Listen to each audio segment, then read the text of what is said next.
Ito yung sisigangin natin ngayon. Malaking lobster na huli natin kagabi. Ano, ng kalamansi. Bye. Tapos na lutuin yung ating ano mga bay, oh. Lobster. Bye. Ayan mga bay. Grabe. So mga bay.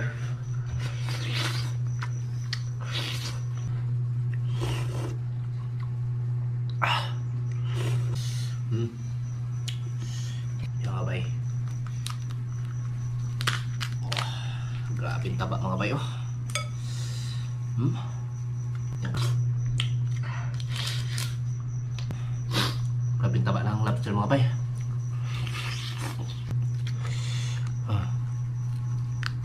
Kaya kataba yan mga bay.